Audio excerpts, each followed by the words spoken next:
Assalamualaikum warahmatullahi wabarakatuh. Perkenalkan, kami dari kelompok 4 pengembangan kurikulum di sekolah dasar yang beranggotakan Aulia Nurbaiti, Dava Tasya Pratiwi, Destia Rahmadina, Italia Putri Oktaviani, dan Maulidia Alfi Zahara.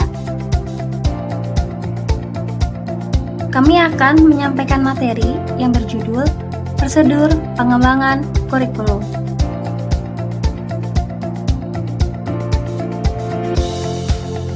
Pengertian kurikulum itu apa ya? Tercantum di dalam Undang-Undang Nomor 20 Tahun 2003, kurikulum adalah seperangkat rencana dan pengaturan mengenai tujuan, isi, dan bahan pelajaran, serta cara digunakan sebagai pedoman penyelenggaraan kegiatan pembelajaran untuk mencapai tujuan pendidikan.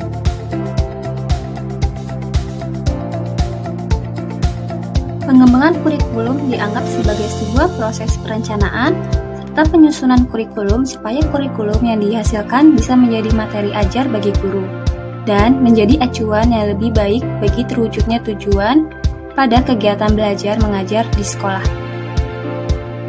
Proses pengembangan kurikulum yaitu pertama, proses mengidentifikasi, kedua, proses sintesis, ketiga, proses analisis, keempat, proses evaluasi, dan kelima, proses pengambilan keputusan. Dalam proses pelaksanaannya, kurikulum mencakup beberapa tahapan yang harus dilaksanakan sebagaimana yang digambarkan oleh Hasan 2002 yang dikutip oleh Muhaimin dalam grafik berikut ini. Tahapan yang harus dilakukan yaitu ide, program, silabus, pengalaman, dan hasil.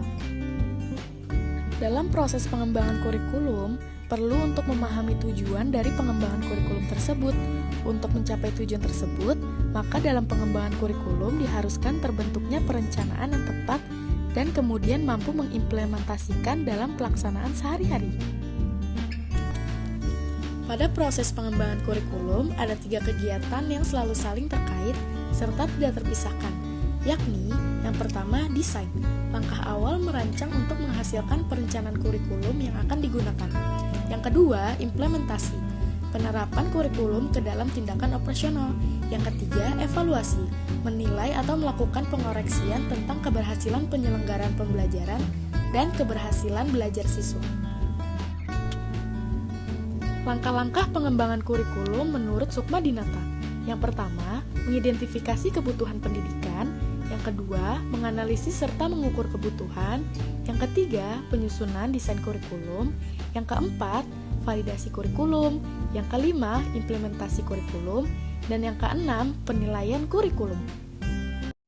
Pengembangan kurikulum dibagi menjadi 4 tingkatan, yaitu pengembangan kurikulum pada tingkat nasional, pengembangan kurikulum pada tingkat mata pelajaran, pengembangan kurikulum pada tingkat institusi, dan pengembangan kurikulum pada tingkat pembelajaran di kelas. Tahapan pengembangan kurikulum menurut para ahli itu apa aja ya?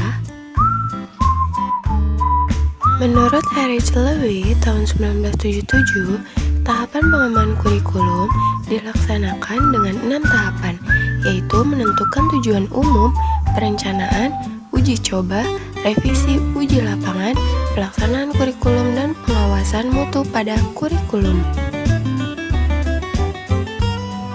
Dan menurut Taylor, tahapan pengembangan kurikulum terdiri dari 4 tahapan, yaitu yang dimulai dari menentukan tujuan, penentuan pengalaman belajar peserta didik, pengorganisasian pengalaman belajar, sampai penilaian.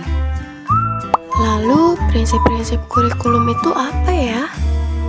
Prinsip pada pengembangan kurikulum adalah pedoman yang wajib dipegang. Di dalamnya terdapat kegiatan pengembangan kurikulum agar hasilnya sesuai dengan harapan semua pihak.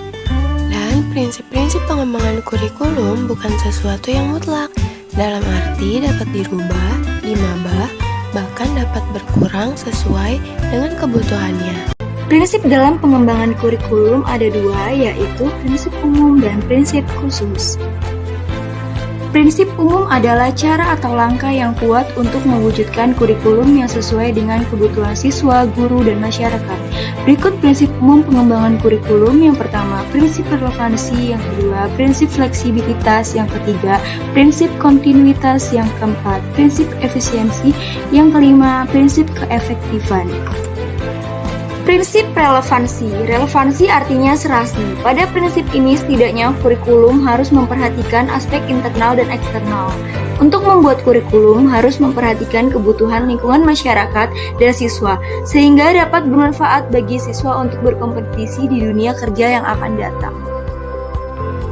Prinsip fleksibilitas. Pada prinsip ini, kurikulum harus memiliki fleksibilitas. Kurikulum yang baik merupakan kurikulum yang berisi hal-hal yang solid, tetapi dalam implementasinya menyesuaikan penyesuaian berdasarkan kondisi regional. Kurikulum menyediakan ruang untuk memberikan kebebasan pendidik untuk mengembangkan program pembelajaran. Pendidik memiliki kewenangan dalam mengembangkan kurikulum yang sesuai dengan minat dan kebutuhan siswa. Prinsip kontinuitas. Arti kontinuitas ialah berhubungan. Adanya keterkaitan antara kurikulum dari berbagai tingkat pendidikan, sehingga tidak terjadi pengulangan bahan ajar yang mengakibatkan kejenuhan dalam proses pembelajaran. Selain berhubungan dengan jenjang pendidikan, kurikulum juga berkaitan dengan studi pada pembelajaran agar bisa relevan. Prinsip efisiensi. Efisiensi dalam pengembangan kurikulum adalah seorang pengembang kurikulum harus membuat kurikulum itu bisa digunakan semua kalangan. Tetapi kurikulum tersebut harus tetap layak digunakan. Prinsip ini perlu dipertimbangkan terutama dilihat dari waktu, tenaga, peralatan, dan dana. Prinsip keefektifan. Prinsip ini berkenaan dengan rencana dalam suatu kurikulum yang dilaksanakan dan dicapai dalam proses belajar mengajar. Prinsip ini dilihat dari dua aspek, yaitu proses dan produk. Aspek produk mengacu pada efektivitas proses pembelajaran sebagai kurikulum yang nyata, sedangkan aspek produk mengacu pada hasil yang ingin dicapai. Prinsip khusus pengembangan kurikulum adalah prinsip yang terkait dengan tujuan pendidikan, yang termasuk ke dalam prinsip khusus. Yang pertama, prinsip penentuan tujuan pendidikan. Yang kedua, prinsip pemilihan isi pendidikan. Yang ketiga, prinsip pemilihan proses belajar mengajar. Yang keempat, prinsip pemilihan media dan alat ajar. Yang kelima, prinsip berkenaan dengan evaluasi. Faktor yang mempengaruhi pengembangan kurikulum. Yang pertama ada dari perguruan tinggi. Kurikulum paling sedikit menerima dua pengaruh yang berasal dari perguruan tinggi, yaitu dari segi pengembangan iptek yang dikembangkan perguruan tinggi, dan dari segi pengembangan ilmu pendidikan serta keguruan, serta penyiapan pendidik yang terdapat di perguruan tinggi. Yang kedua dari masyarakat. Sekolah adalah bagian dari masyarakat dan mempersiapkan anak untuk hidup bermasyarakat.